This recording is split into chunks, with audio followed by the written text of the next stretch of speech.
Make it move. Yeah, man, it's your boy Frankie Nino, man, Making Moves TV. It's your boy Frank Nino. Yeah, my guy Smitty the Goer.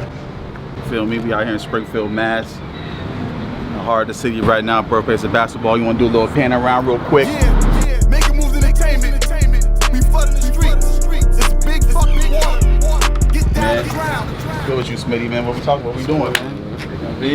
What the fuck going on, man? Up, Smitty the Goer, young Flip the Kid. Oh my god, is that the Goer? Yeah, it is. You're right to get fucking left. You're right to get fucking left. I'm with Frank Nino. I was a Yes, blessing, sir. man. Talk your shit, my G. Talk your shit. You feel me? So let's get right into it, man. Let's get into the beginnings of Smitty the Goer. Just got off the phone, I said that we on. He said it's a cold summer.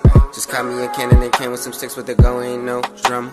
No time to be playing with niggas, cause playing with niggas bring no numbers. Got nothing to say. Shit, let me tell you where we at right now. This is a big fucking staple to me, cause I grew up here. Yeah. You know what I'm saying? Right here. I come, take the bus in, sit right here. This is my uncle barbershop. You know what I'm saying? Final touch. Big C. Shout out Big C.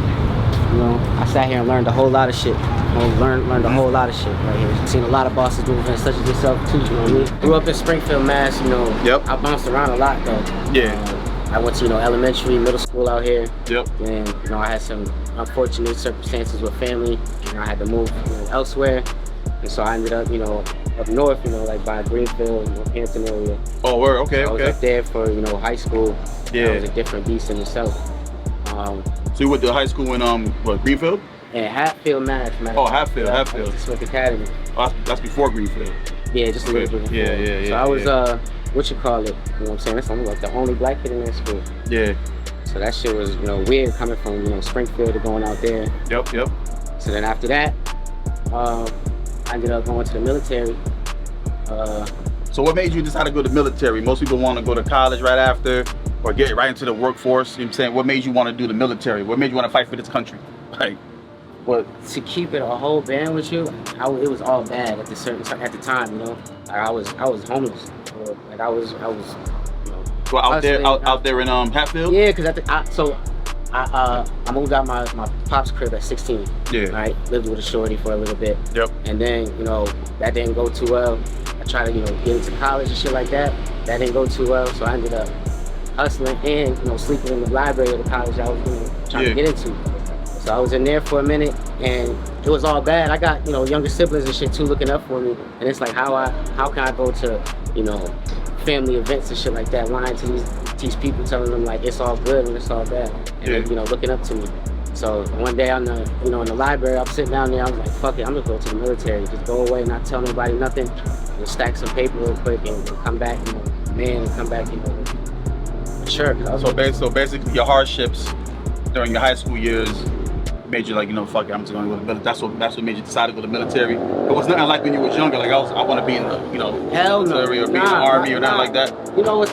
My grandmother used to tell me, yo, you gonna go to the military, you need to go to the military. I said, I'm too smart for that. I'm not going there. I ain't gonna dodge no bullets, I ain't doing none of that shit. Yeah. But look what the fuck I was doing. You know what I'm saying? She was too smart, to tell me to do that. So She was telling you to go, or she's saying you can? telling me to go. She was like, yeah, you need to go. And I used to tell her, yo, nah, I'm not going. I can't do that. I'm too smart to go to the military. But I wasn't looking at it, how I look at it now, which was it was a blessing and a stepping stone, to get into the where you at now? Yeah. Oh, okay. So let's talk about that. So now you're in high school, you enlisted in the military after a couple of hardships. So when you enlisted in the military, where'd you go after that? Like, where did that land you? So I was I came out of Paris Island, came out of North Carolina. I got stationed in Hawaii, which is a blessing. I got stationed in Paradise. Yep. So I'm out there, I'm doing it. I'm motivated, right? But then coming from Springfield, coming from this area, I'm not seeing the money that's going on around in Hawaii. I never seen that shit before. This money coming every fucking day. I'm like, I need that. So I got into some shit that I shouldn't have got into, and I'm getting in trouble in the military as well. And I had to sit down for a minute in the military, and then I got out. So basically, you was in the military out there. You went to North Carolina, then you went to Hawaii. You got stationed out there. Right. So basically, what you're saying in a nutshell that you was out there in Hawaii.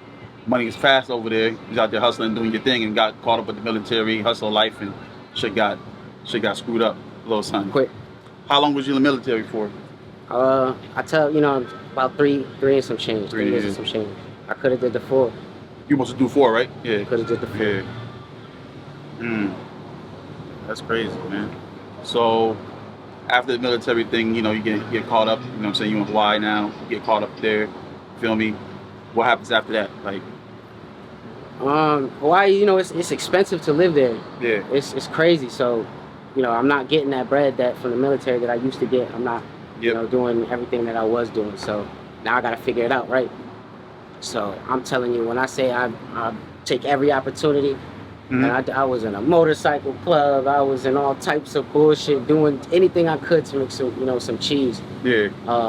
And eventually, I found myself taking myself over to Europe. So how'd you get from Hawaii to Europe? Like, explain that transition? Like, how does that happen? I met a female, met a woman, and I got myself into a little situation I had to go take care of, actually. So I went over there, tried to take care of the situation. That lasted for, a little bit, and I ended up finding myself in Paris. So I was in Paris for, about 3 months, hustling over there, trying to get some cheese.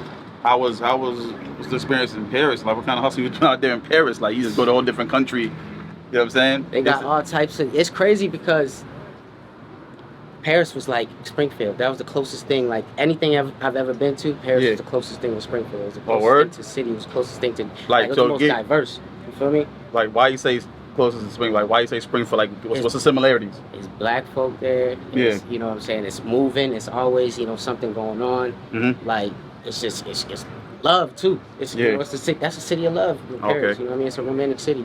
So, I mean, that was the closest thing I could think to home. That's the most place I enjoyed. You was there for 3 months straight. Yeah, fact. Okay. So, what was you doing out there? Like, you was networking. Networking. I found a producer. Shout out Julio. So your music journey started when you went to Paris, or did it start before Paris, or? I tried to dabble a little bit right before I went. So before I went to Paris, the pandemic happened, right? Yep. Right before I went to Paris, the pandemic happened afterwards, right? So I had like dabbled a little bit into music. Yep. I had, said I'm gonna record a little bit, but I hadn't taken it serious. Yeah. I get to Paris, I meet a producer. He's like, yo, this shit fire, you know what I'm saying? We should, work a little bit. I work with him. Miscommunication, I couldn't get the files. I was like, no, I'm not fucking with this music shit.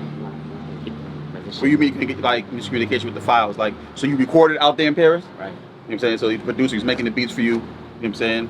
How'd you meet this producer? You spitting some rhymes to him? How'd you run into him out there? He was at a bar. He was working at a bar. I was out there, just sitting there by myself. He seen me, I think I was freestyling to myself. Probably. He was like, yo, you spit? I was like, yeah. He was like, come on. Took me to a studio. Right after that night, we went to a studio. We was in there the whole night making music. The studio was a nice studio. It was professional. That man was dope. But miscommunication. I can't speak French. Yeah. So it's hard. I don't say so too much. This producer that brought you to the studio. So this is free studio time. Are you paying for the studio time? Like, are you paying for the beats? Like, what's going on with that? The first session I didn't pay for. You know what I'm saying? It was just meeting, networking and shit like that. Afterwards, we worked out a payment plan. And I was working like that. Oh, payment plan. So this is for studio time and beats. Right. Okay. All right. You got complete ownership of the situation, or? I lost so much motivation. I don't even know. I don't remember. You know what I'm saying? I don't know where that music's at. I don't know what's going on. This is where the mix-up comes with the files and all that. Right. Oh, okay. All right. So now we leave in Paris. So after 3 months, going through all this, you leave in Paris, right? Come back to Hawaii. Come back to Hawaii. Okay. And so when is it that you start taking this music serious? Like, what's it? Come back to Hawaii. When you came back to Hawaii after Paris. Right. Oh. Shake the demons, but I ain't spoke with God in like 11 seasons. And asking for forgiveness seems a bit facetious. Money, weed, and hoes is like the Holy Trinity. I need it. I'm across the map comparing ocean blues.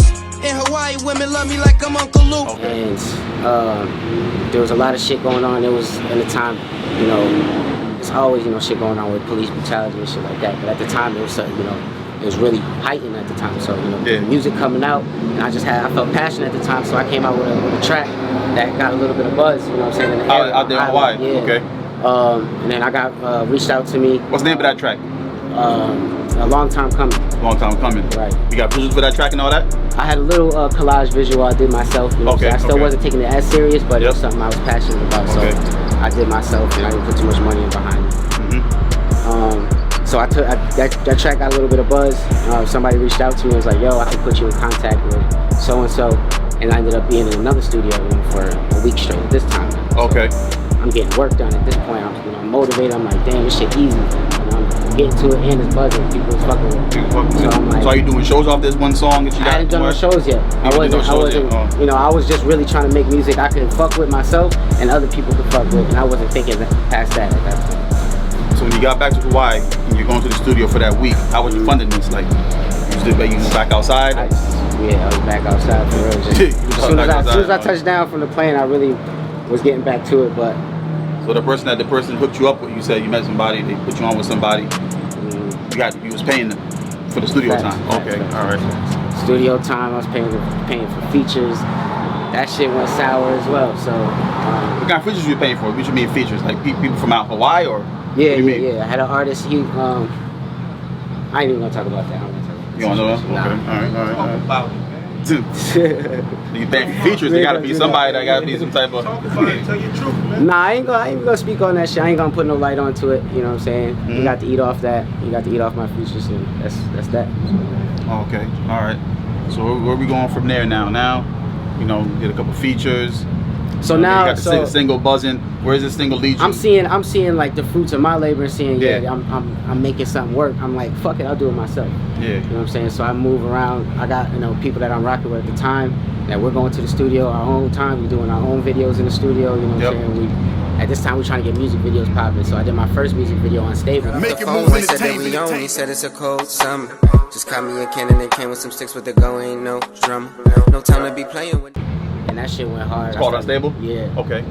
That shit went hard. You shot this in Hawaii? Shot it in Hawaii. Okay. I had a little studio party. Yep. You know what I'm saying? Release party for that. That shit went crazy. And then after that, I got into Take Two. Make it move entertainment. Money making Mitch. He even hit my line. He said he made another 6. I said, fuck it, then we on, nigga. Let's take another trip and we gon' ball out. With my manager. It's another song. Yeah, Take Two is another song. Okay. That was another hit that was down there in Hawaii. That was rocking. All right.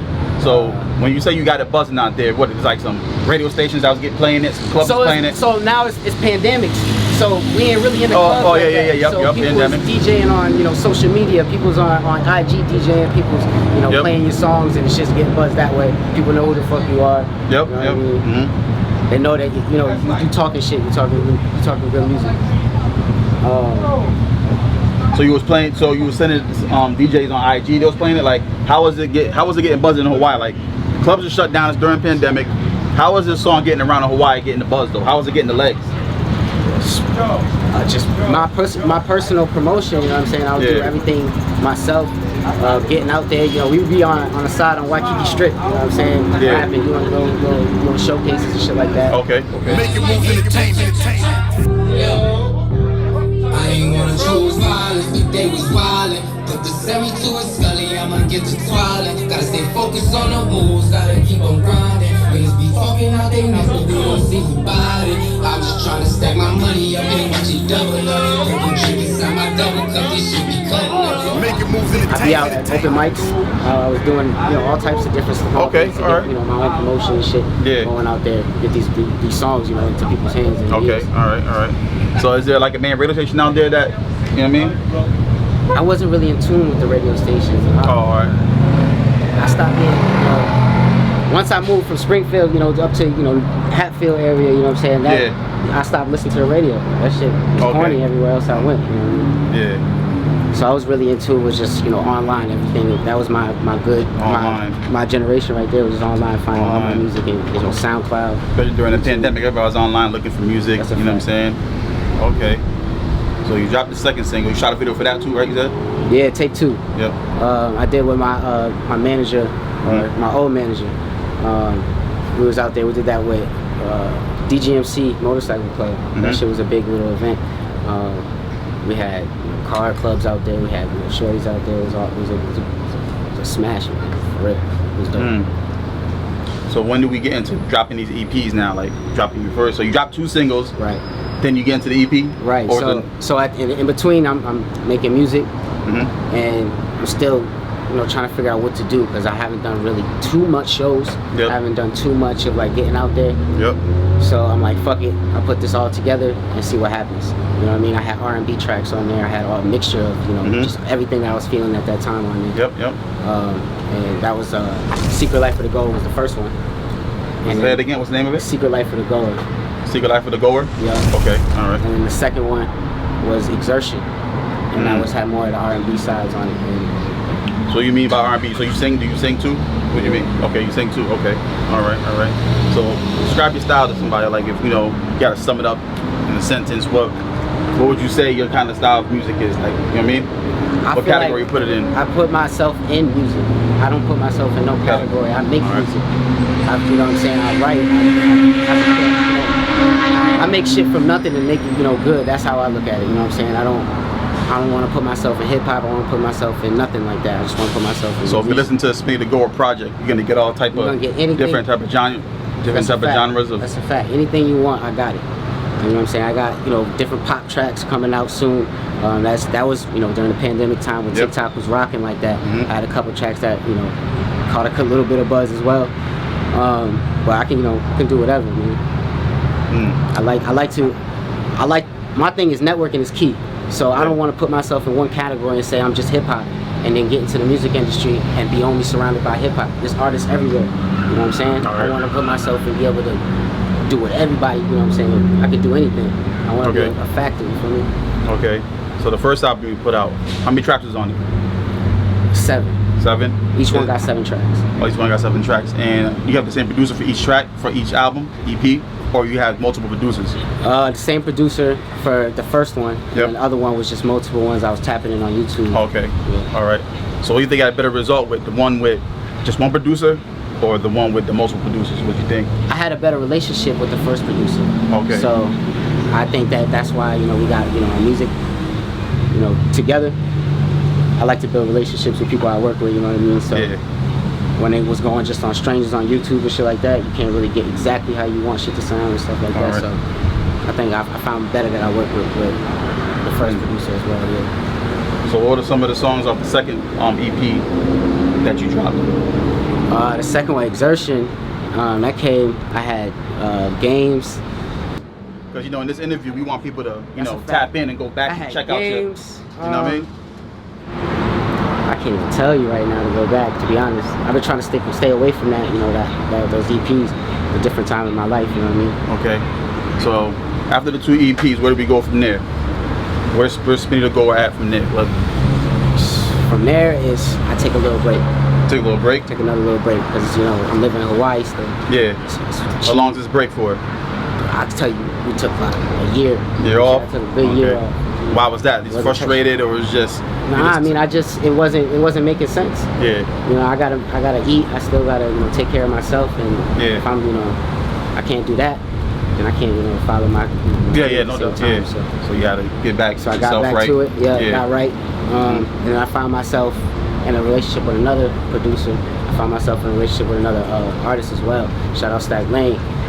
Making moves we clicked off rip. When I say we build relationships, I'm saying we clicked off rip. Yeah. And we was working, you know what I'm saying? I found somebody that had the same work ethic as me. He was able to put out projects and put out, you know what I'm saying? Also, after your 2 EPs, you got more projects with another person? With another artist. Oh, what's his artist name you said? Stack Lane. Stack Lane, all right. What's the name of the first project y'all put out?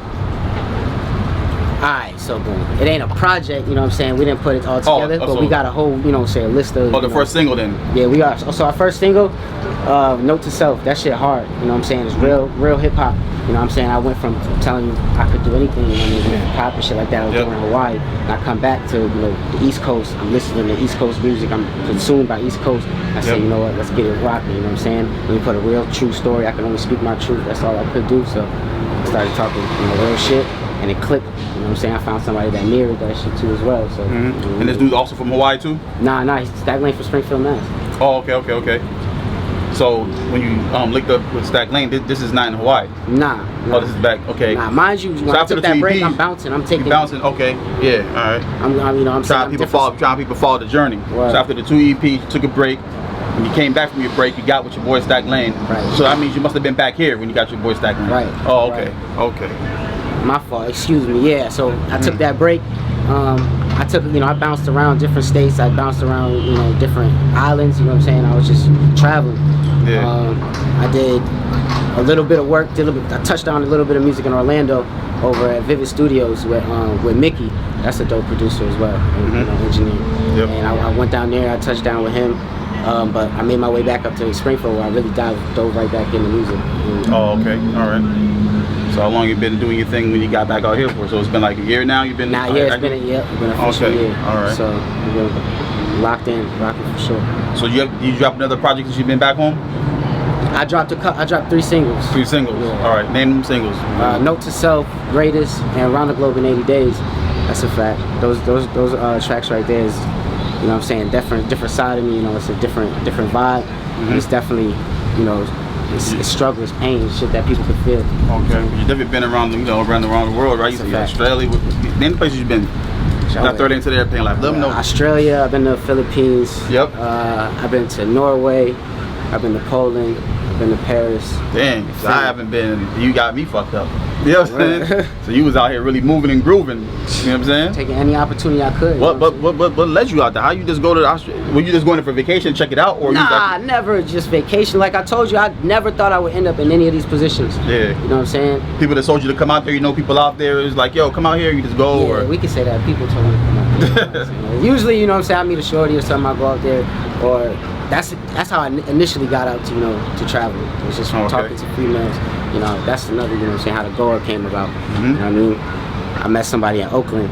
My boy, shout out Brack the Goer. That nigga, he a cold dude. He said, he told me the real meaning of the Goer, right? We was sitting up in Hawaii, sitting on the Jeep. He talking about, the Goer mean, we take any opportunity, get in some motions, you know what I'm saying? All shorties, you know what I'm saying? We take all opportunities, you never know where it leads you. You know what I'm saying? I was like, all right, cool. That's how you got your name? Yeah. I was like, I'm cool with that, but I flipped it, you know what I'm saying, to like, not just women, you know what I mean? It took it to any opportunity. I'm a go-get, I'm a go, you know what I'm saying? Like, cause you're a mover, you're a shaker. Feel me? Like, got to quick on my feet. Okay, that's what's up.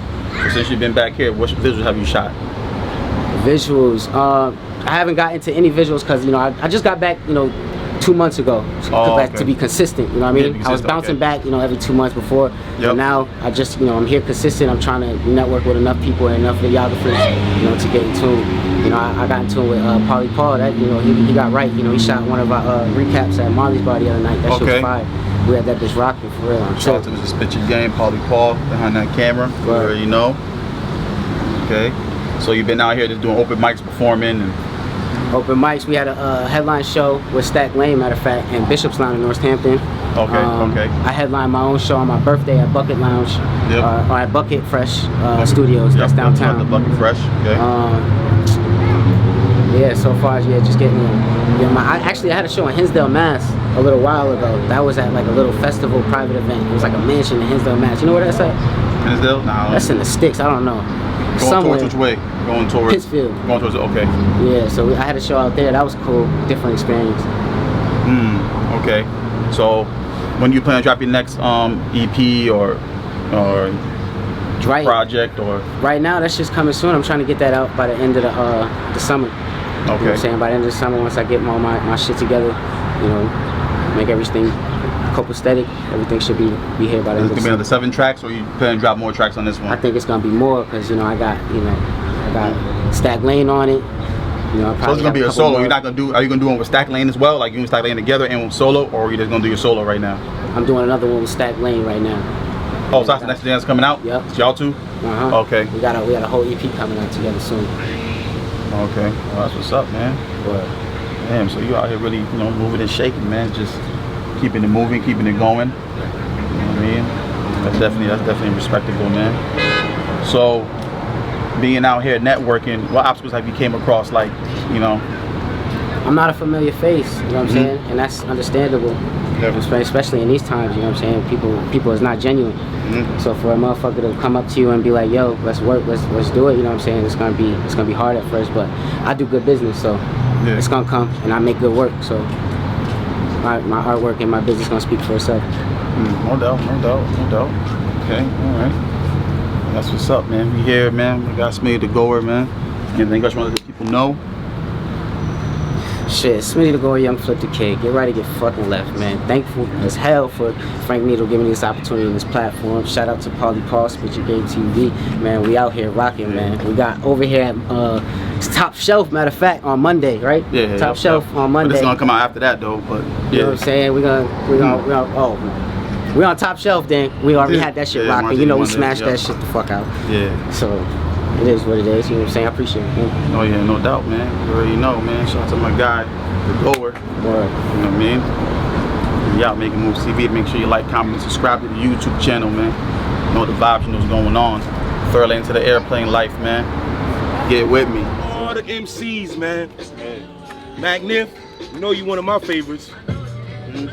You know, that's how it go, man. There's a lot of dope MCs in the city, man.